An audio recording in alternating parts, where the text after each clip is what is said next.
before you hit the ground. Good luck.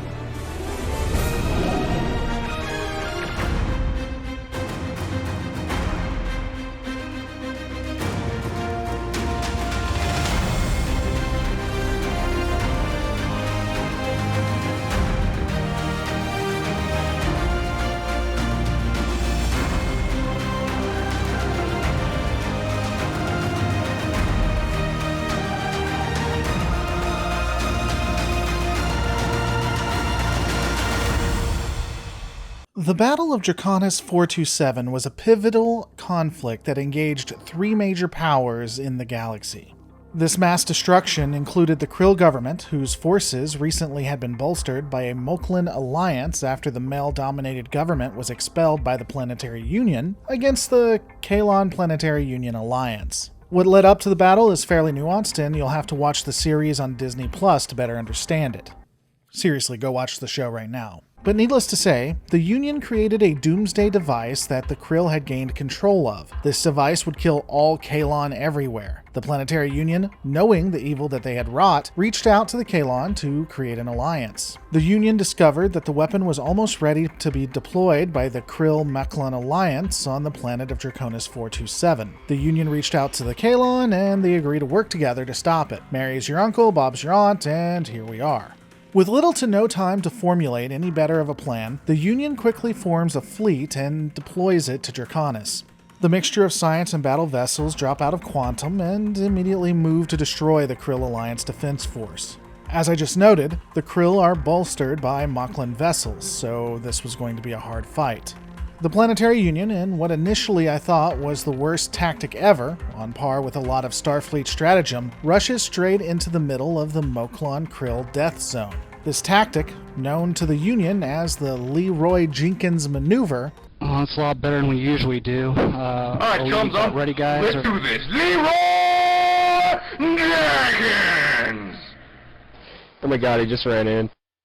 Save him! Oh geez, stick to the plane! Oh Jesus, let's go. Stick to the fledge, chums. is easily overcome by the Krill Alliance. Planetary Union ships easily find themselves in a crossfire and are being absolutely ripped to shreds. It doesn't help that the engineers of the Union ships made the fleet out of explodium metal, but that's another conversation for another day. The fight, needless to say, was going poorly for the Union. But to quote a famous tactician from another universe, now that we're looking down their throat. Right, now that we got them just where they want us. during this time, a shuttle launches with a Union fighter escort and makes for the facility on Draconis 427 itself. They are quickly followed by Krill and Moklan fighters, but more on that later.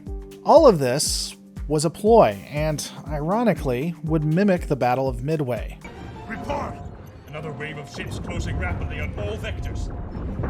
Sir. They are Kayla. Hit it!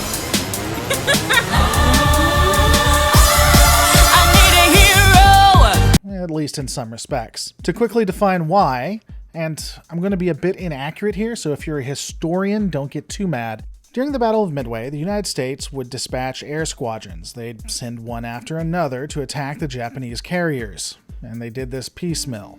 Because of this, the Japanese fighters focused on a specific air squadron and left their posts. This would mean that the Japanese fleet, in a greater sense, was left pretty vulnerable. And it would be at this point that another air wing arrives and is able to attack the Japanese fleet itself.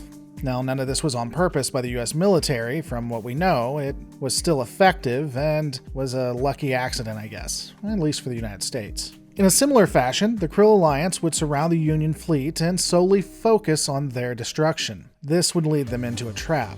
At some point, Kaylon vessels drop out of Quantum, surrounding the Krill fleet and completing the kill box. Now, Krill Alliance vessels had the Union within their lines and the Kaylon surrounding them. And the Kaylon quickly engaged, and now we have a party. Me incoming. Protect the shuttle at all costs. Acknowledged. Acknowledged. Acknowledged. Acknowledged. Red 10 standing by. Red 7 standing by. Red 3 standing by. Red 6 standing by. Red 9 standing by. Red 2 standing by. Acknowledged. Acknowledged. Acknowledged. This would lead to the Battle of the facility itself, and unfortunately, it wouldn't go as well. The Union fighters were basically in a tough spot. They couldn't really engage the other enemy fighters without opening an attack vector on the shuttle. which had to survive. Even with the shuttle cloaked, it could still be hit or possibly detected, and so it would be vulnerable. Ultimately, what the Union fighters did would be to surround it, taking the hits so that the shuttle would be able to make it out.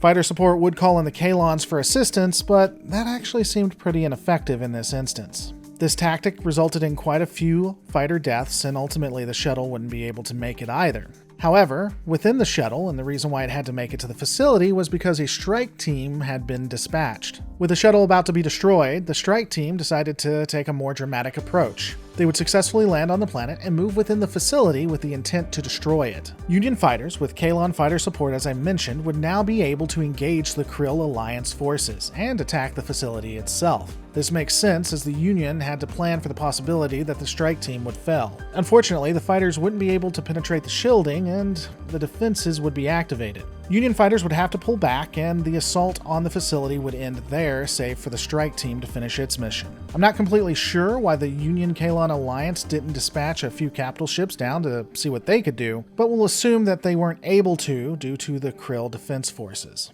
Even though the Union fighters had failed, the strike team would not, and the weapon would be destroyed, at great cost. The Battle of Draconis 427 was a strategic victory, and a moral one. It also cemented the Kalon joining the Planetary Union. It was a battle that will forever be remembered in the annals of history. I actually really enjoyed watching and breaking this down, and I think a lot of people did too. Even though if this was Star Trek, everyone would say it would be too Star Warsy, but I've always contended that the Orville is not Star Trek. It's its own thing, which makes it better in some respects.